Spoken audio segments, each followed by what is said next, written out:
Madame, Monsieur, amis de Port-Royal, en cette période de déconfinement, nous expérimentons combien il est difficile, quoique nécessaire pour les autorités publiques, de prendre des décisions qui engagent l'avenir d'une population, alors que nous manquons encore d'éléments, de statistiques et surtout d'expérience pour guider et éclairer ces choix.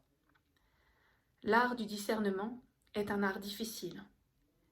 Et le XVIIe siècle a beaucoup à nous apprendre en ce domaine.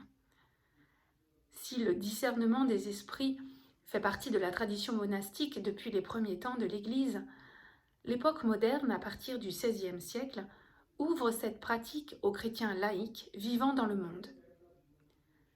Les pratiques dévotes ne suffisent plus. Le fidèle est désormais appelé à discerner la volonté de Dieu sur lui pour s'y conformer en examinant les mouvements qui affectent son âme. Une figure nouvelle et centrale s'impose au fil du XVIIe siècle, celle du directeur spirituel. L'apport de la sphère de Port-Royal dans ce domaine est immense. Toutes les correspondances tournent autour de la direction spirituelle des religieuses ou des proches du monastère. Essayons de nous y plonger avec discernement. Le discernement spirituel n'est pas un simple moralisme, un examen de conscience pour distinguer le bien du mal dans nos actions. L'enjeu du discernement pour le fidèle est de découvrir ce que Dieu veut pour lui en particulier, en partant du présupposé que c'est Dieu qui sait où réside le bonheur pour lui. L'apôtre Paul appelle à découvrir ce qui plaît au Seigneur, tandis que l'apôtre Jean écrit « Ne vous fiez pas à tout esprit, mais éprouvez les esprits pour voir s'ils viennent de Dieu. » L'âme est en effet agitée par de bons esprits, par de mauvais esprits, qu'il convient d'identifier au fil des rencontres et des circonstances de la vie, avec l'aide de l'Esprit Saint envoyé par Dieu. Le premier Ignace de Loyola rédige en 1548 des exercices spirituels proposés aux futurs jésuites, mais aussi à tout chrétien s'interrogeant sur sa vocation ou devant prendre une décision importante. Cette méthode est une suite de méditations, d'exercices proposés aux fidèles sous la conduite d'un directeur afin de conduire à une prise de décision. Le fidèle n'attend pas passivement une réponse, mais fait preuve de volontarisme pour contribuer activement à cette recherche par l'écoute de ses sens et l'usage de sa raison. Le livre de Patrick Goujon, paru en 2019, fait le point sur la direction spirituelle ignatienne au XVIIe siècle. En France, François de Sales publie en 1608 l'introduction à la vie dévote, autre jalon essentiel pour le développement de la vie spirituelle laïque. La spiritualité salésienne a une devise : rien par force, tout par amour. La recherche de la volonté de Dieu doit se faire dans la pratique des vertus chrétiennes, sous la conduite de l'Esprit Saint, et aussi dans une relation d'absolue confiance et soumission à son directeur spirituel. Cette figure nouvelle et centrale de la vie du fidèle s'impose tout au long du XVIIe siècle et donne lieu à de nombreuses publications pour guider les prêtres, car ce sont souvent eux, les prêtres, également confesseurs, qui doivent s'acquitter de cette délicate charge lourde de responsabilité. Avant d'en venir à Port-Royal, observons le parcours de la mère Angélique avant sa rencontre avec saint Cyran, en 1630. L'abbesse n'a pas attendu ses 40 ans pour rechercher un guide spirituel. C'est même sa principale préoccupation de 1610 à 1630, après s'être lancée dans la réforme de son monastère. Il est important de noter que des prêtres de plusieurs écoles spirituelles se succédèrent auprès d'Angélique, dont un jésuite, et surtout François de Sales, qui mourut quelques années après sa rencontre avec la mère Angélique. Celle-ci fut aussi très proche de Jeanne de Chantal, la fondatrice de la Visitation avec François de Sales, à qui elle se confiait pour ses choix. Elle faillit même quitter Port-Royal pour entrer religieuse à la Visitation. Mais François de Sales n'était pas un adepte des choix de rupture, et s'employa à conforter l'abbesse dans la légitimité de sa charge à Port-Royal, quoique la mère Angélique ne se sentit jamais digne d'une charge que son père avait achetée, en montant sur l'âge de sa fille de surcroît. On l'aura compris, le discernement est affaire d'équilibre entre le recours à la raison, la disponibilité à l'inspiration divine par l'Esprit Saint et l'encadrement nécessaire d'un directeur spirituel pour éviter le principal écueil, l'illusion d'être conduit par Dieu alors que l'on ne poursuit que sa volonté propre. Attachons-nous à présent à la pratique du discernement à Port-Royal. Celle-ci s'inspire de la pratique introduite par Jean du Vergier de Oran, abbé de Saint-Cyran, à partir des années 1630 où il confesse les religieuses du monastère et la mère Angélique en particulier. Rappelons que Saint-Cyran est pétri des conceptions de saint Augustin, selon lesquelles la nature de l'homme est déchue depuis le péché originel, privée de la grâce qui seule peut lui permettre de retrouver la communion avec Dieu et avec son bonheur. Le discernement spirituel consistera donc avant tout à anéantir la nature humaine et ses passions par la pratique de la pénitence, afin de permettre à la grâce de s'exprimer et à l'âme de discerner ce que Dieu veut pour elle.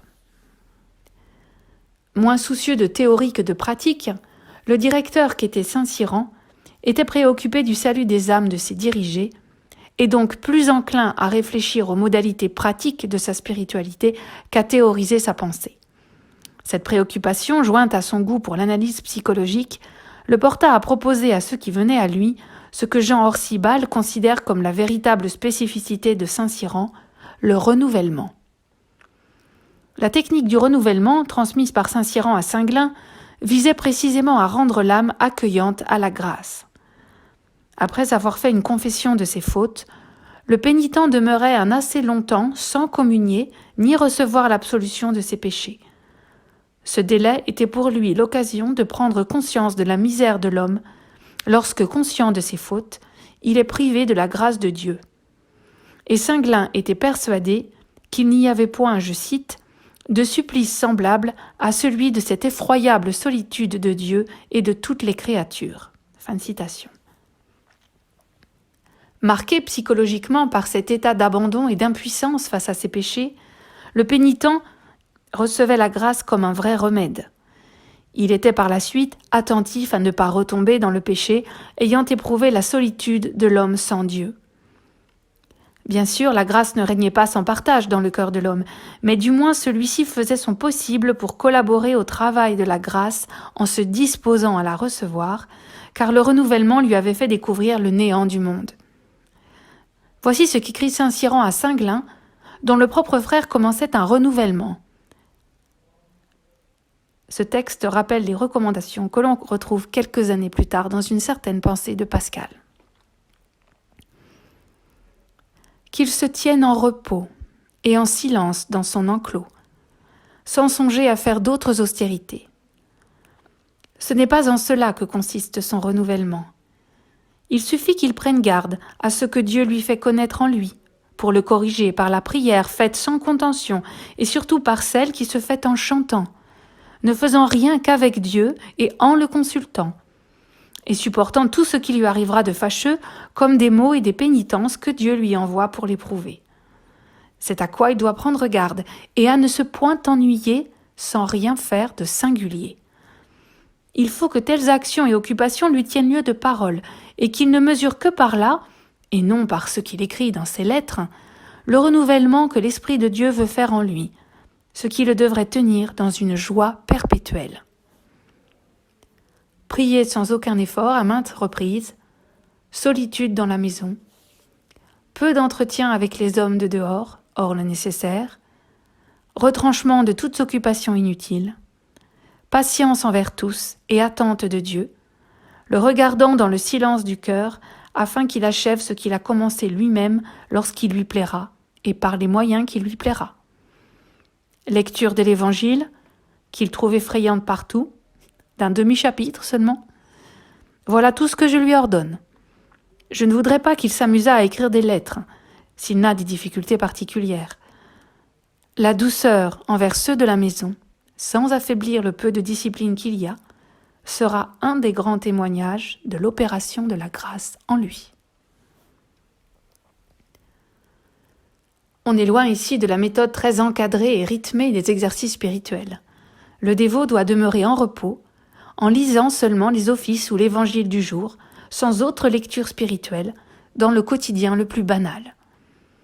C'est ainsi qu'il expérimentera sa pauvreté intérieure, qu'il se rendra attentif à ses passions et épuisera la résolution de se convertir. Prenons l'exemple bien documenté de la mère Angélique, qui effectua elle aussi un renouvellement en août 1635 sous la conduite de Saint-Cyran. Nous avons conservé la liste de résolutions qu'elle prit à l'issue de ces semaines de retraite privée de l'Eucharistie. Angélique prend des engagements pour lutter contre ses principaux défauts et ses passions, notamment sa tendance au bavardage, à l'oral comme à l'écrit. Tous les matins, je prierai Dieu de vivre et de mourir dans la pénitence. J'éviterai autant qu'il me sera possible d'aller au parloir, et quand je serai hors de charge, je n'irai point du tout, pas même pour mes parents.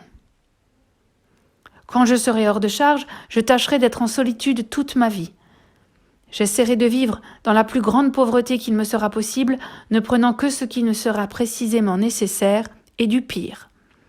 Je n'écrirai point de lettres que des nécessaires, et je ferai en sorte, autant que je pourrai, d'oublier les créatures et d'en être oublié. Je me souviendrai tous les jours qu'ayant abusé de tout, je dois me priver de tout.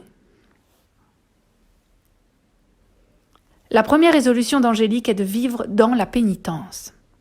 Après le renouvellement promu par Saint-Cyran, c'est la deuxième étape nécessaire pour un bon discernement. En effet, Saint-Cyran demeurait conscient de la fragilité de cette victoire de l'homme sur ses penchants mauvais, et ne pouvait qu'engager le diriger, à l'issue de son renouvellement, à mener une vie de pénitence dans la séparation du monde. Cette seconde phase de la démarche de conversion, la plus longue, parce que sans cesse à recommencer, est souvent occultée par la première phase, certes plus spectaculaire, du renouvellement, mais qui ne signifiait rien aux yeux de Saint-Cyran si elle ne débouchait sur une ascèse de vie quotidienne, finalement bien plus exigeante, car demandant la persévérance du converti. Ainsi que l'écrit le maître de Sacy dans une lettre, « Et après même que Dieu a touché l'âme, quoiqu'elle sache en général qu'elle est couverte de plaies, néanmoins elle a besoin d'une grâce continuelle et toujours nouvelle pour les sentir davantage, pour en découvrir beaucoup d'autres qu'elle n'avait pas encore vues, et pour faire tout ce que Dieu demande d'elle, afin qu'elle puisse véritablement guérir. » Fin de citation. La mère Angélique met également en garde contre le risque de rechute de l'âme qui a été éclairée par Dieu.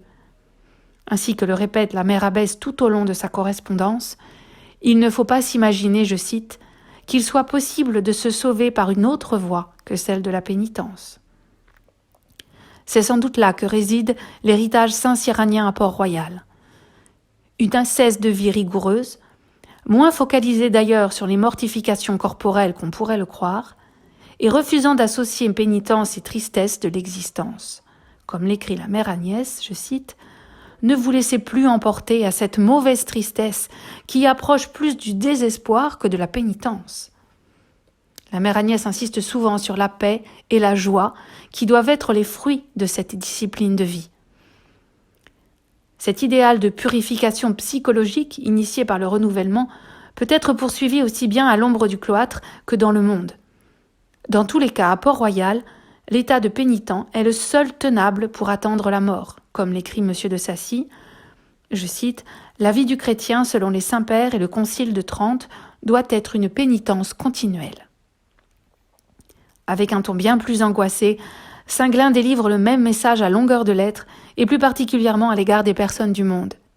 Je le cite, « Tout le monde meurt presque sans pénitence, et tout le monde presque a besoin de pénitence, et personne ne sera sauvé sans avoir fait pénitence. »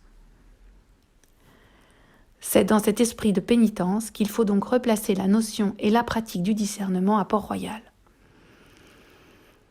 Les correspondances port-royalistes sont traversées de nombreuses questions nécessitant le recours au discernement, qu'il s'agisse d'évaluer le sérieux d'une vocation religieuse, la nécessité de transporter un monastère à Paris, la légitimité d'entreprendre un voyage, ou plus quotidiennement de mettre en garde une sœur à propos de ses négligences, de décider d'éloigner une religieuse des sacrements ou de lui en redonner l'accès. À la lecture de ces correspondances, il est malaisé de formaliser une méthode de discernement. En effet, On recommande plutôt aux dirigées, religieuses comme personnes du dehors, de mener une vie réglée, peut-être encore plus qu'à l'ordinaire, et d'attendre que Dieu s'exprime dans la prière quotidienne ou dans toute autre occasion. M. de Sacy écrit, je cite, que Dieu nous parle en bien des manières, par une bonne pensée qu'il nous donne, par un bon mouvement qu'il excite en nous, par un mot ou de l'office qui nous frappe, ou d'un livre saint que nous lisons, par un avis que donne en public ou en particulier une personne qui a autorité sur nous, ou par une bonne action que nous voyons faire. » Fin de citation. Le critère d'un bon discernement est la paix qui remplit l'âme du pénitent, je cite, « vous donnant cette paix que lui seul vous peut donner et que tout le monde ensemble ne peut vous ôter. » Toujours M. de Sacy. Derrière le refus de donner des instructions pour la prière ou de proposer des lectures spirituelles spécifiques, se cache la peur de distraire l'âme ou d'occuper l'esprit davantage que le cœur, et finalement d'altérer la pureté du message divin. La mère Angélique fuit les méditations sur mesure. Je la cite. « La lecture de quelques bons livres leur fournira assez de bonnes pensées et quelques paroles du Saint-Évangile. Si elle se présente à Dieu avec une vraie humilité et un désir sincère, sa bonté ne leur manquera pas. » Fin de citation. Ainsi, à Port-Royal, a-t-on surtout recours au texte de l'écriture du jour ou aux prières des offices, voire aux moments forts de l'année liturgique comme l'Avent ou le Carême, pour y puiser des réflexions utiles aux dirigés. On insiste sur les textes favorisant une attitude humble, voire humiliée du pénitent. Ainsi, la préparation à Noël est un temps privilégié pour épouser l'anéantissement du Christ qui s'est fait enfant. M. de Sacy affectionne particulièrement les psaumes et conseille aux dirigés de s'attarder sur tel ou tel verset afin de le répéter comme une plainte et un gémissement continuel pour que Dieu daigne lui envoyer sa lumière. Je le cite. « Dieu sait de quoi vous avez besoin, et ce ne sont ni les paroles, ni les pensées qui nous obtiennent miséricorde, mais le gémissement du cœur humilié dans la connaissance de son indigence extrême. » Fin de citation. Cette attitude de mendiant attendant tout de la miséricorde divine rejoint l'esprit de pénitence recommandé par M. de Saint-Cyran.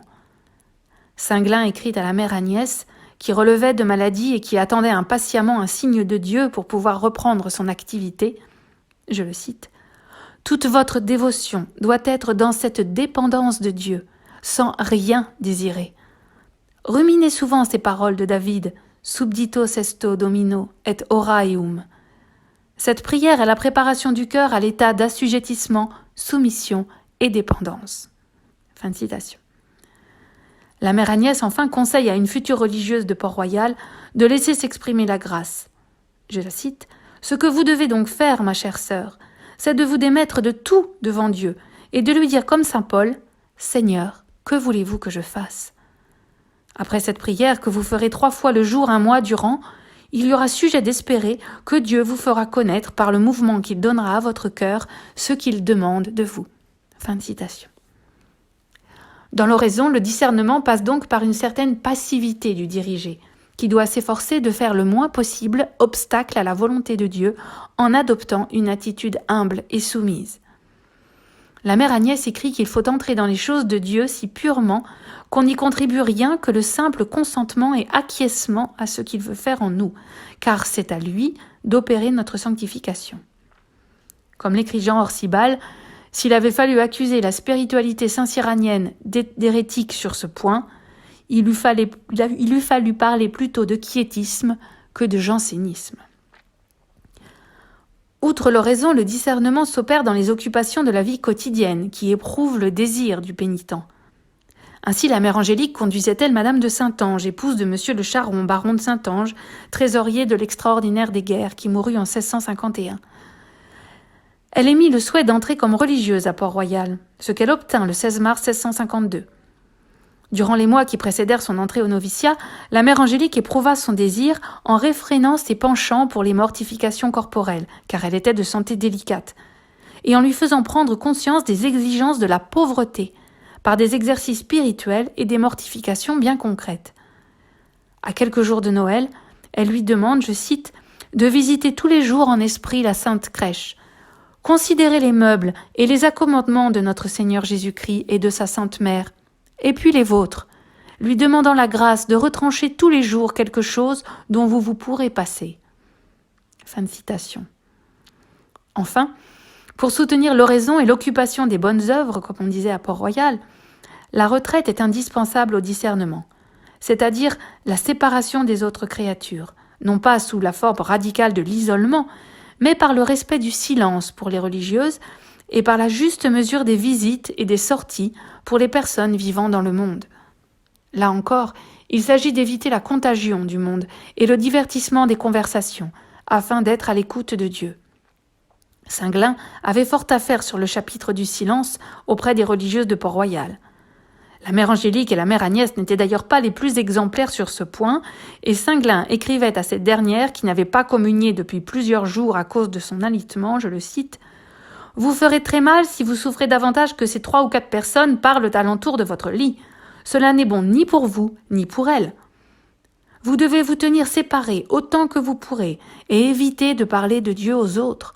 Autrement, vous ne feriez pas usage de l'état dans lequel il vous a mise présentement, qui est un état de pénitence. » Fin de citation.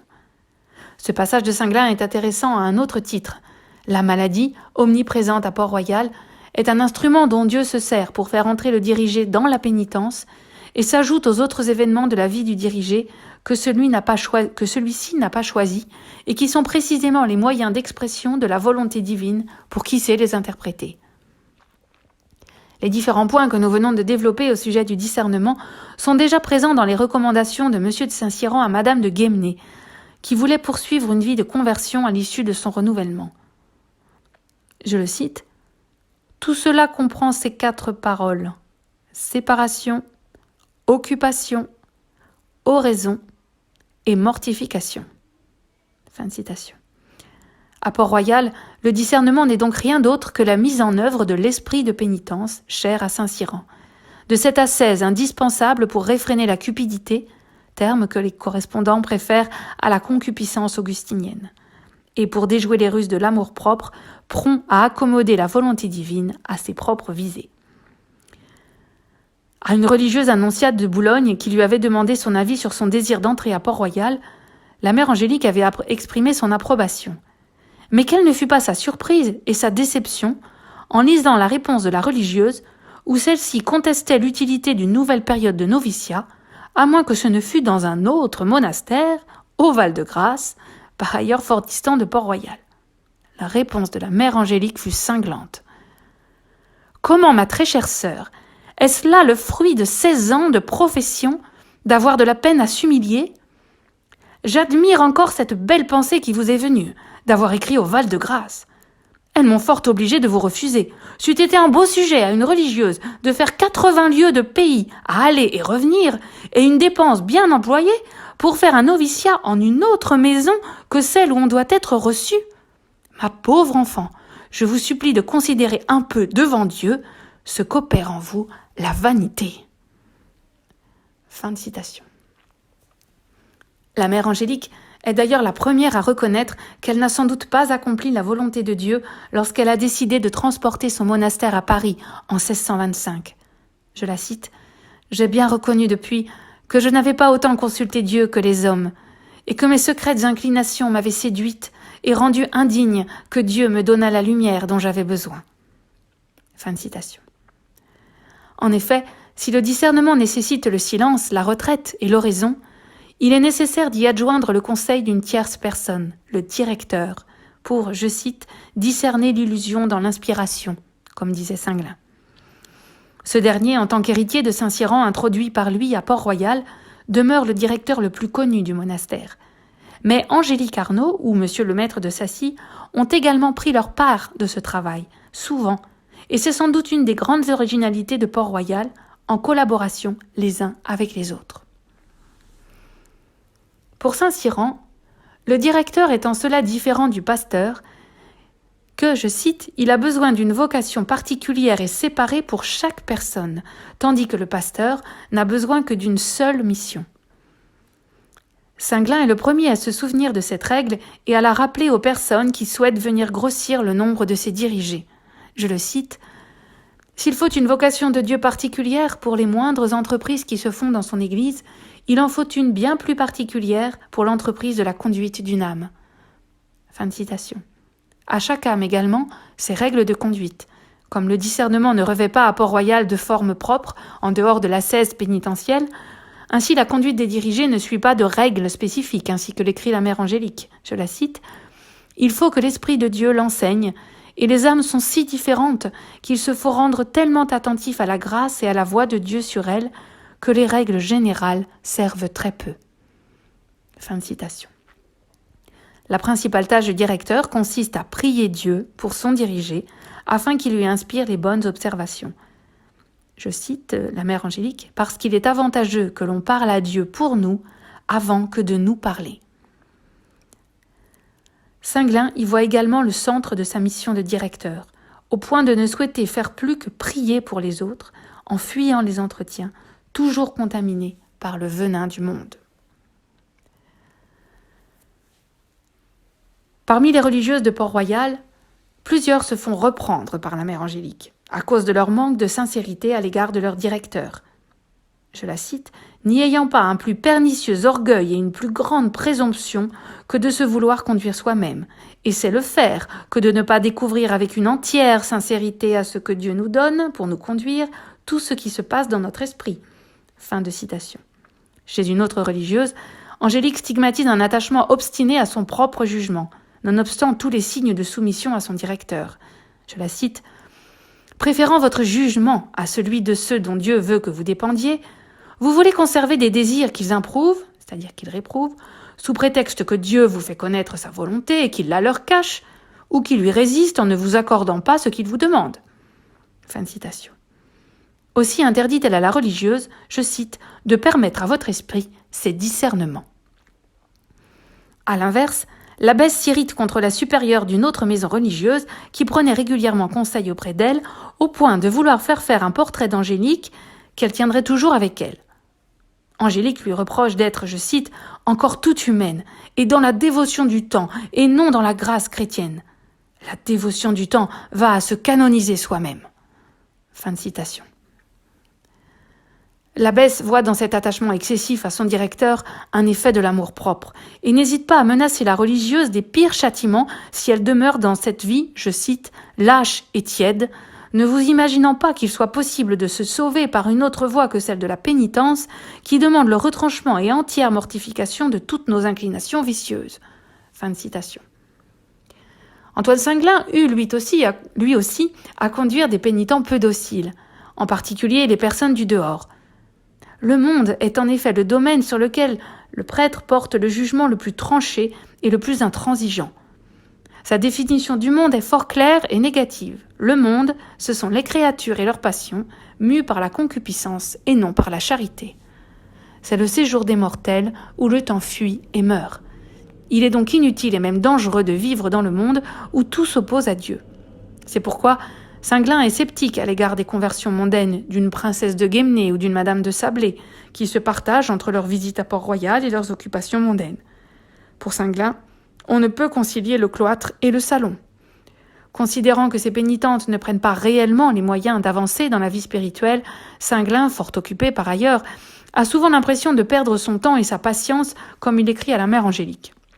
Je le cite, « Si l'une et l'autre princesse ne se résolvent pas à quitter absolument le monde et tout leur train pour se mettre tout en lieu de faire pénitence dans la retraite, elles ne feront jamais rien, et leur pénitence sera toujours défectueuse, étant impossible pour elles qu'elles la puissent bien faire dans le monde. » Fin de citation. Le duo formé par la Mère Angélique et Antoine Singlin révèle cependant une complémentarité originale dans l'exercice du discernement à Port-Royal. Singlin était réticent à se charger d'une nouvelle âme, mais il accueillait souvent les personnes que lui recommandait la Mère Angélique. Ainsi, cette dernière savait-elle user de son influence pour introduire auprès d'Antoine Singlin des personnes du dehors que lui-même aurait repoussées si elles s'étaient adressées à lui. De son côté, Singlin n'hésitait pas à se servir de la Mère Angélique comme messagère auprès des dirigés du dehors afin d'éviter des entretiens inutiles aux yeux du directeur et éviter un attachement excessif des pénitents à leur directeur. Il en allait de même pour les religieuses que Singlin conduisait de concert avec la Mère Angélique qui consultait et à qui il écrivait des recommandations à lire à l'intéressé. Rappelons que la partition du monastère de Port-Royal en 2 communautés, celle des Champs et celle de Paris, à partir de 1648, obligeait à ce mode de fonctionnement, et nous a valu une correspondance précieuse entre l'abbesse et un directeur qui devait voyager entre les deux monastères. Ainsi, toute visite de Singlin n'en prenait que plus de valeur, argument que la mère Angélique n'hésitait pas à utiliser auprès de religieuses rétives à sa conduite. Je la cite: « Monsieur Singlin viendra aujourd'hui confesser. Je vous supplie, ma sœur, pour l'amour de Dieu, disposez-vous à le voir. Il me demanda hier de vos nouvelles, et sa charité pour vous est toujours très grande. » Fin de citation. Au terme de cette présentation du discernement à Port-Royal, je voudrais vous en proposer une illustration, car cet exercice ne prend sens qu'en le pratiquant ou en le voyant pratiquer. À force d'écouter et de guider les religieuses, Angélique, Antoine Singlin et les autres avaient développé une finesse et une sagacité psychologique étonnantes. En témoigne cette lettre de la mère Angélique à Françoise de Courty, prieure du monastère de Gif, voisin de Port-Royal. Après la démission de l'abbesse en place, la prieure redoutait de se voir attribuer cette lourde charge et protestait de son dégoût et de son incompétence, marques apparentes d'une profonde humilité et d'un détachement à l'égard des honneurs. Angélique, qui connaît bien les compétences de la religieuse, va débusquer l'orgueil et la paresse qui se cachent derrière ces dehors modestes. À son habitude, elle le fait sans douceur, quoiqu'avec une grande subtilité d'analyse.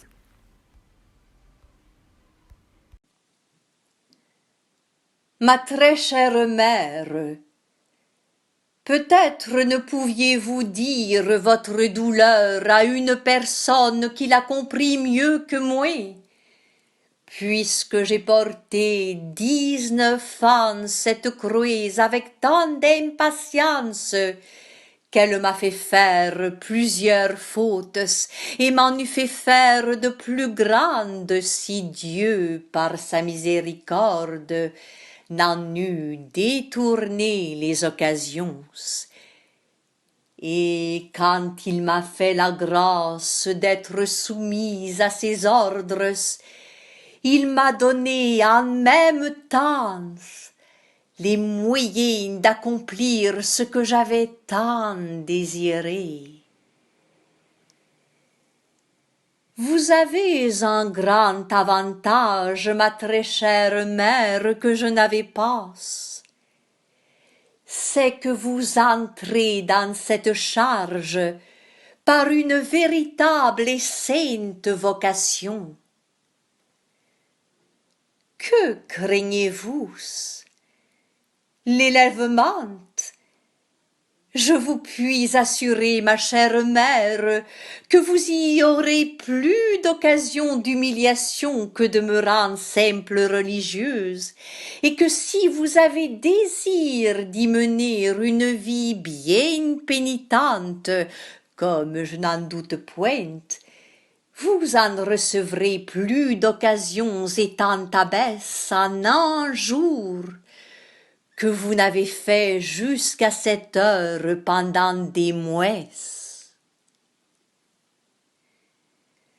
Une abbesse qui craint Dieu et est appelée de lui, se regarde comme la véritable servante de toutes ces religieuses, comme elle l'est véritablement, et les doit servir réellement avec toutes sortes d'affections, de sollicitude et de peines.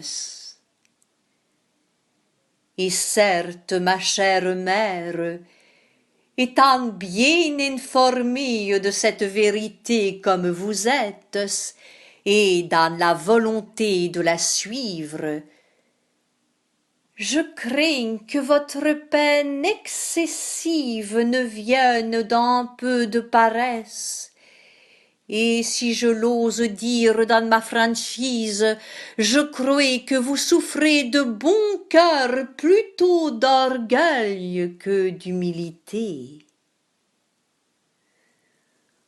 On pense quelquefois avoir assez fait pour être estimée bonne religieuse, mais on craint que quand on sera abbesse, regardée et considérée de plus près, et qu'on attendra davantage de nous, qu'on ne trouve pas ce que l'on pensait, et qu'ainsi cette élévation ne nous soit un sujet de véritable humiliation. On n'a pas toutes ces pensées distinctes.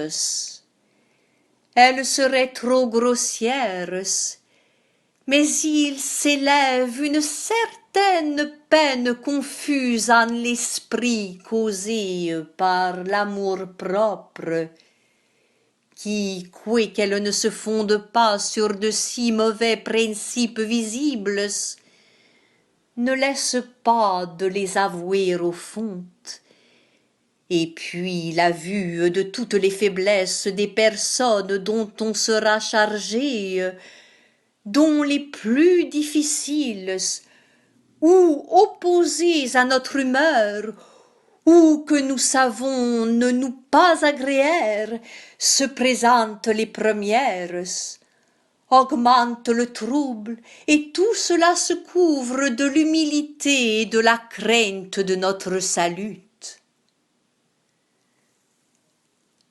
Enfin, ma très chère, l'affaire est faite, et c'est Dieu qui l'a faite.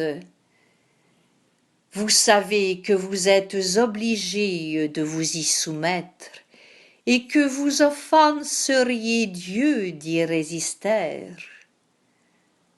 À quoi bon donc de plus se plaindre? Imitez, ma chère mère, le silence de notre Seigneur, qui, après s'être soumise à boire son calice, ne fit pas la moindre plainte dans toutes ses souffrances. Je suis tout à vous, ma très chère mère. Je vous supplie de le croire et de prier Dieu pour moi, comme je fais de tout mon cœur pour vous.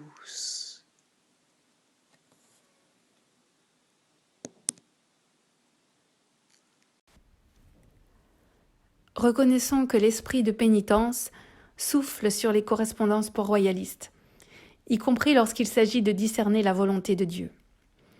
À Port-Royal, une fois passé le renouvellement, véritable seuil de la conversion, la démarche de pénitence devient celle de toute une vie, car c'est l'attitude qui laisse le plus de place à l'expression de la grâce en luttant contre toutes les manifestations de l'amour-propre. Ainsi, toutes les conditions d'un bon discernement sont-elles d'emblée réunies, sans qu'aucune méthode supplémentaire soit nécessaire pour y parvenir. Pour l'exprimer autrement, à Port-Royal, le discernement est une ascèse quotidienne, puisqu'il distingue l'inspiration de l'illusion dans toutes les actions, et ne peut que déboucher sur le bonheur, comme l'assure avec confiance la mère Agnès, la joie est dans le cœur, si la difficulté est dans la nature. Je vous remercie.